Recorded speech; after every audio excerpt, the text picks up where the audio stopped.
여러분 혹시 화장실 청소하실 때 식초나 락스 사용하시나요?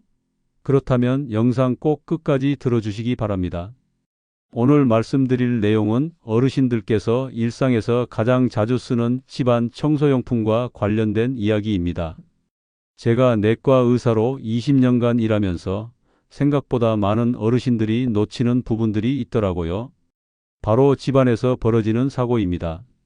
특히 오늘 이야기할 식초와 락스, 그리고 그 둘을 함께 사용했을 때 발생하는 화학 반응은 생각보다 훨씬 위험합니다. 단순한 주부 지식 수준이 아니라 실제 응급실 보고를 기반으로 말씀드리는 내용입니다. 오늘 이 영상을 끝까지 들으시면 왜 절대 혼합하면 안 되는지, 왜 냄새만 맡아도 폐가 손상되는지, 그리고 어르신들이 가장 많이 하는 실수 4가지까지 정확히 이해하게 되실 겁니다. 우리가 흔히 안전하다고 생각하는 식초는 사실 굉장히 강한 산성 물질입니다. 아마 많은 분들이 식초로 청소하는 영상을 많이 보셨을 겁니다. 그리고 또 하나, 거의 모든 집에 있는 락스. 락스의 주 성분은 차염소산나트륨이라는 물질인데 물과 만나면 염속의 활성 성분이 나오고 이것이 곰팡이 제거, 소독, 표백 등의 효과를 보이는 것입니다. 문제는 이 두 물질이 동시에 만나면 염소가스라는 매우 독성이 강한 기체가 생성된다는 점입니다. 여러분이 뉴스나 과거 영화에서 들어보셨을 수도 있는 그 염소가스입니다. 이 가스는 폐를 직접 공격해서 일시적인 기침을 넘어서 폐에 염증을 일으키고 심하면 폐부종과 호흡곤란을 유발할 수 있습니다. 여기서 중요한 질문 하나 드리겠습니다. 나는 식초랑 락스를 직접 섞은 적은 없는데 괜찮은가요? 많은 분들이 이렇게 말씀하시지만 문제는 직접 섞지 않아도 같은 공간에서 연속적으로 사용하면 동일한 반응이 발생한다는 사실입니다.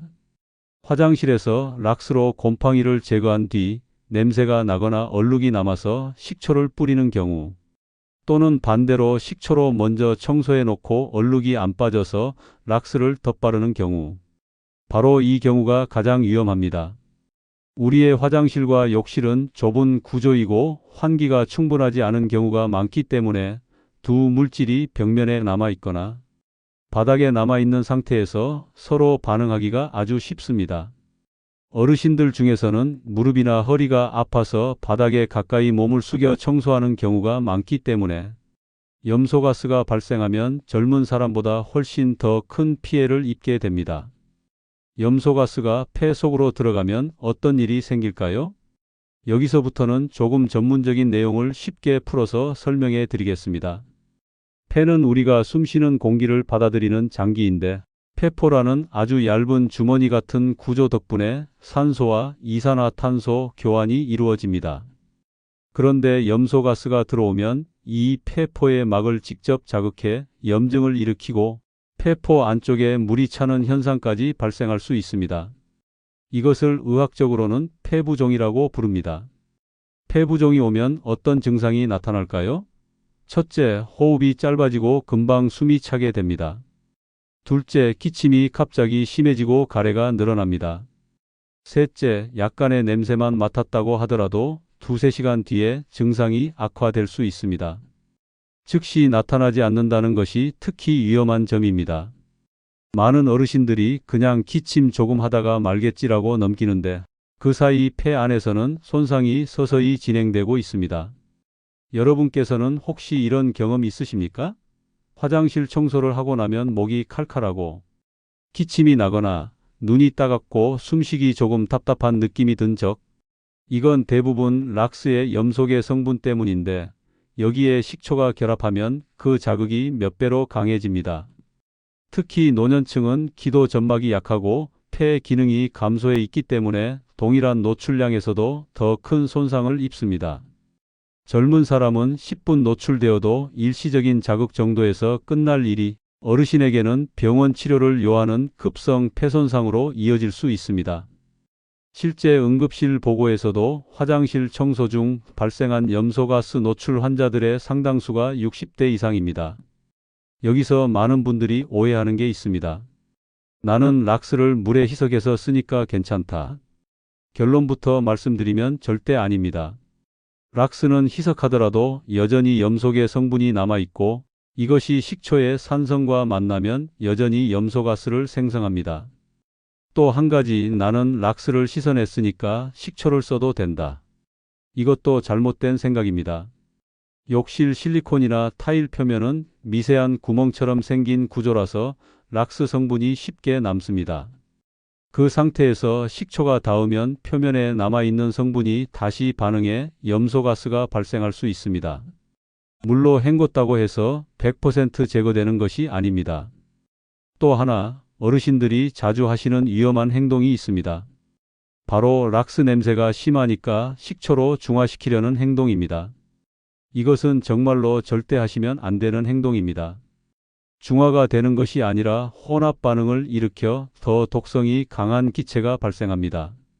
화학적으로 락스는 염기성 물질이고 식초는 산성 물질이기 때문에 둘이 만나면 중화 반응이 일어날 것 같지만 실제로는 독가스가 먼저 생성됩니다. 즉, 중화를 노리고 식초를 뿌리는 순간 폐에 독한 가스가 바로 만들어지는 것입니다. 여기까지 들으면 그럼 어떻게 청소하라는 건가요? 라는 질문이 당연히 생길 수 있습니다. 걱정하지 마십시오. 오늘 청소 시 절대 하면 안 되는 조합, 안전하게 락스를 쓰는 법, 식초를 쓸 때 반드시 지켜야 하는 규칙, 청소 순서까지 모두 정확히 정리해 드릴 예정입니다. 특히 가장 많이 실수하는 상황이 바로 욕실 실리콘 곰팡이 제거이기 때문에 그 상황에서 어떤 순서로 진행해야 완벽하게 안전한지 실제 가정 기준으로 하나씩 설명해 드리겠습니다. 그 전에 먼저 어르신들이 가장 많이 하는 잘못된 조합 4가지를 확실하게 정리하고 넘어가겠습니다. 첫째, 식초와 락스. 이 조합은 방금 말씀드린 것처럼 염소가스를 만들어 폐를 공격합니다. 둘째, 락스와 뜨거운 물. 뜨거운 물은 염소 성분의 기화 속도를 높여서 더 많은 염소가스를 공기 중으로 내보냅니다. 겨울철 욕실 청소에서 특히 위험합니다. 셋째, 락스와 배수구 세정제. 배수구 세정제는 대부분 산성 물질인데 락스와 만나면 마찬가지로 독성 가스가 발생합니다. 넷째, 락스와 알코올. 락스의 성분과 알코올이 만나면 클로로포름이라는 또 다른 독성 물질이 생성될 수 있습니다. 클로로폼은 옛날에 마취제로 사용되던 물질인데 농도가 높으면 의식을 잃을 수 있습니다. 이 4가지 조합은 어르신들이 정말 흔하게 일상에서 경험할 수 있는 상황입니다. 특히 청소를 한 번에 끝내고 싶어서, 제품을 아끼려고 해서, 냄새를 빨리 없애려고 해서 등 아주 사소한 이유로 발생합니다. 의도는 좋을 수 있어도 결과는 매우 위험해질 수 있습니다. 우리가 앞으로 배우게 될 내용은 단순히 이건 하지 마세요 수준이 아닙니다. 왜 위험한지, 어떤 상황에서 더 강하게 발생하는지, 어떻게 예방하는지까지 정확히 짚어 드릴 겁니다. 어르신들이 평소 하던 청소 습관을 조금만 바꿔도 위험한 상황을 완전히 예방할 수 있습니다. 여러분, 이제부터는 실제 현장에서 반복적으로 확인된, 그리고 어르신들이 가장 많이 겪는 락스와 식초 혼합사고의 실제 증상과 그 안에서 벌어지는 과학적 원리를 조금 더 깊이 들어가서 설명드리겠습니다. 이번 내용은 단순히 위험합니다라는 경고 수준이 아니라 몸속에서 어떤 변화가 일어나고 왜 노년층이 특히 더 크게 다치는지, 그리고 의사 입장에서 실제로 자주 보는 증상들이 무엇인지 차근차근 풀어드리는 시간입니다. 우리가 집에서 흔히 사용하는 락스는 차염소 산나트륨이라는 강한 산화제입니다. 곰팡이 제거와 표백 효과가 있는 이유입니다. 반면 식초는 산성이 강한 아세트산으로 구성되어 있습니다.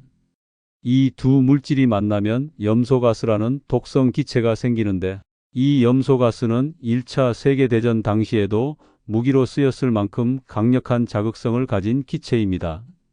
특히 좁은 욕실이나 환기가 잘 되지 않는 다용도실처럼 밀폐된 공간에서는 매우 작은 양만 반응해도 공기 중 농도가 빠르게 올라갑니다. 어르신들이 더욱 위험한 이유는 나이가 들면서 폐포의 탄력과 호흡 깊이가 낮아지기 때문입니다. 즉, 같은 양의 가스를 들이마셔도 폐가 처리할 수 있는 능력이 줄어들어 손상이 더 심해질 수 있습니다. 저는 실제로 진료실에서 이런 증상을 보인 어르신들을 수없이 만났습니다. 어느 할아버지께서는 욕실 실리콘 곰팡이를 제거하려고 락스를 뿌린 뒤 곰팡이 냄새가 계속 난다며 식초를 뿌렸습니다. 당시에는 살짝 목이 따끔한 정도였고 청소를 계속하셨지만 저녁이 되자 숨이 차고 누울 수조차 없을 만큼 호흡이 가빠져 응급실에 오셨습니다. 검사 결과는 지연성 폐부종이었습니다. 또 부산에 사는 김 어르신은 청소하면서 기침이 계속 나고 눈물이 멈추지 않는다고 하셨습니다. 알고 보니 욕실 청소에 사용했던 식초와 락스가 바닥 타일 틈에 남아 반응하면서 발생한 염소가스 때문이었습니다. 본인은 환기한다고 창문 열어놨다고 하셨지만 오래된 아파트 욕실 구조에서는 환풍이 실제로 이루어지지 않고 공기가 정체된 구역이 반드시 있습니다. 그래서 냄새가 사라지는 것처럼 느껴져도 가스는 계속 남아 있었던 겁니다. 염소가스는 점막과 폐포에 물과 닿는 순간 미세한 염산으로 변합니다. 강한 산성 자극이 폐포에 바로 닿으며 화학적 손상을 일으키는 것입니다.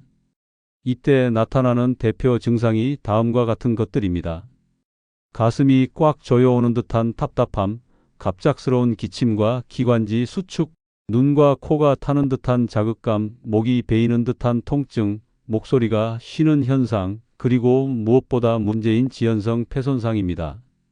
지연성 폐손상은 처음에는 멀쩡해 보이지만 몇 시간 뒤부터 숨이 차고 기침이 심해지는 증상입니다. 어르신에게 특히 치명적입니다. 선생님, 저는 락스랑 식초를 섞지는 않았어요.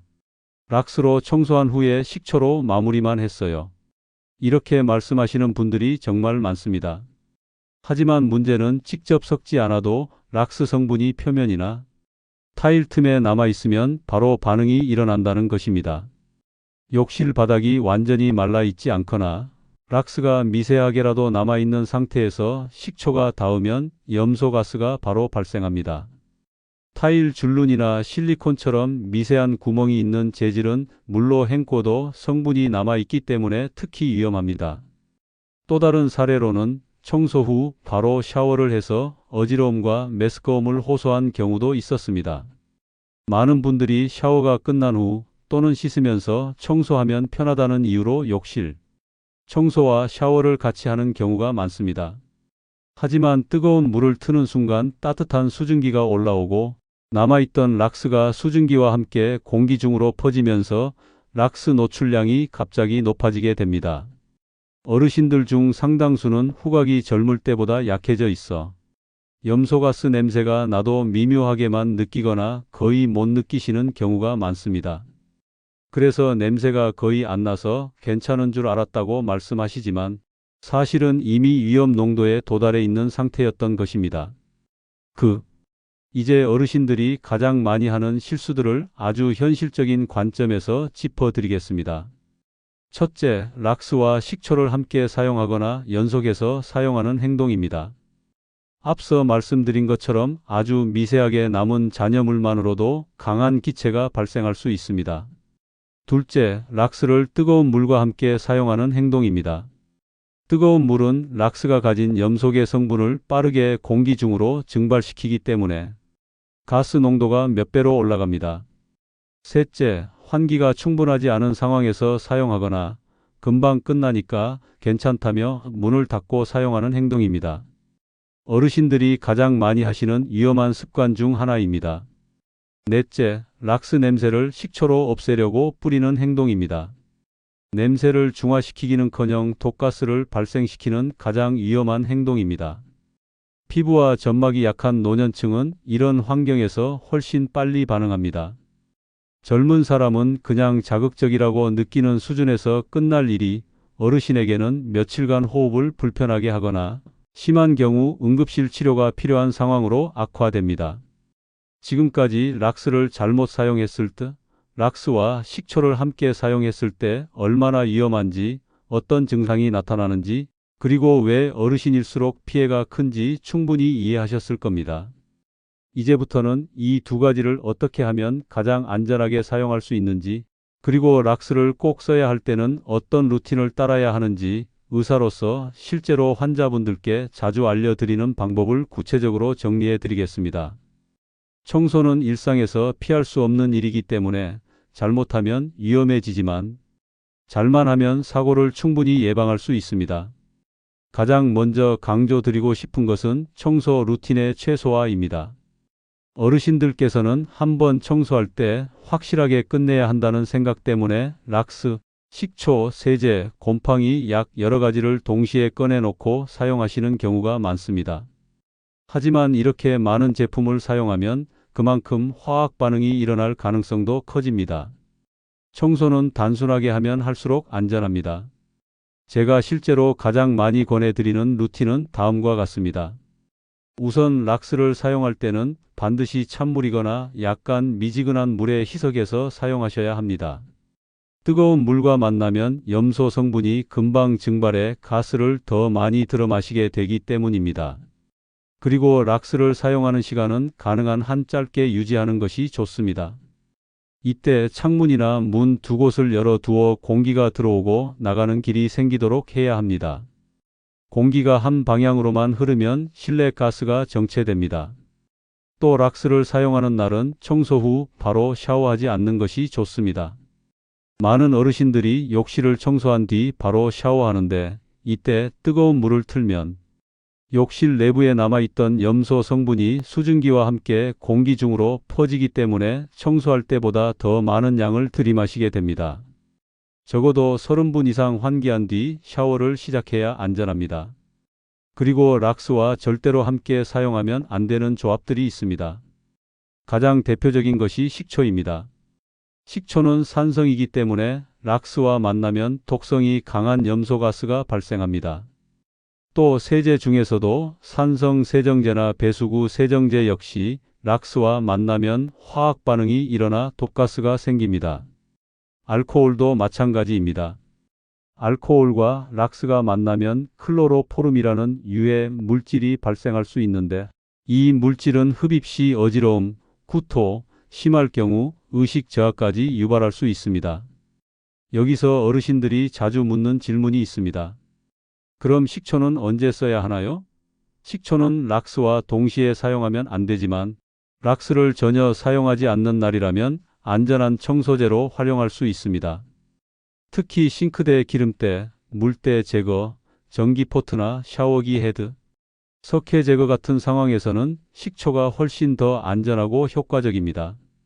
단, 식초 역시 냄새가 강하고 기도를 자극할 수 있으므로 너무 밀폐된 공간에서는 장시간 사용하지 않는 것이 좋습니다. 또 하나 많은 분들이 간과하는 부분이 환기입니다.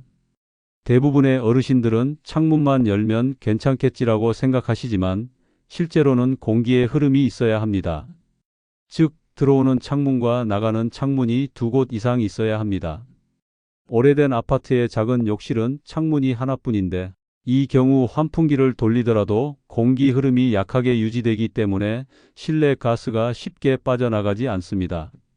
마지막으로 락스 청소를 할 때 반드시 지켜야 할 6가지 원칙을 소개합니다. 첫째, 사용 전 환기를 먼저 하고 문을 완전히 열어 공기 흐름을 확보합니다. 둘째, 락스는 절대 원액으로 사용하지 않고 물로 충분히 희석합니다. 셋째, 절대 뜨거운 물을 사용하지 않습니다. 넷째, 청소 시간은 20분 이내로 줄입니다. 다섯째, 청소 후에는 최소 30분 이상의 환기를 유지합니다. 마지막 여섯째, 락스를 사용한 날은 물을 조금 더 마셔 점막 회복을 돕고 가능하면 몸을 쉬게 합니다. 어르신들 중에는 나는 냄새가 별로 안 나던데 라고 말씀하시는 분들이 많습니다. 이는 냄새에 익숙해진 것이 아니라 점막이 자극으로 인해 감각이 무뎌진 것입니다. 즉, 위험 경고등이 꺼진 상태이기 때문에 더 조심하셔야 합니다. 냄새가 약하게 난다고 안전한 것이 아닙니다. 마지막으로 어르신들께 꼭 말씀드리고 싶은 것이 있습니다. 락스는 아주 강력한 제품이지만 반드시 필요한 상황도 있습니다. 예를 들어 곰팡이 제거나 강한 살균이 필요한 상황에서는 락스가 다른 제품들보다 더 효과적일 수 있습니다. 하지만 이때 중요한 것은 올바른 방법입니다. 원액 사용은 절대 금지, 혼합 금지, 환기 필수, 사용 시간 제한, 사용 후 휴식. 이 5가지 원칙만 지켜도 대부분의 위험 상황은 예방할 수 있습니다. 여러분, 건강은 병원에서만 지키는 것이 아닙니다. 집안에서의 안전한 행동 하나가 병원 방문을 막는 강력한 힘이 됩니다. 오늘 알려드린 내용이 어르신들의 삶에 꼭 도움이 되기를 바랍니다. 그리고 이 영상이 주변 부모님, 친척, 이웃분들께도 안전을 지키는 중요한 정보가 될 수 있기를 바랍니다.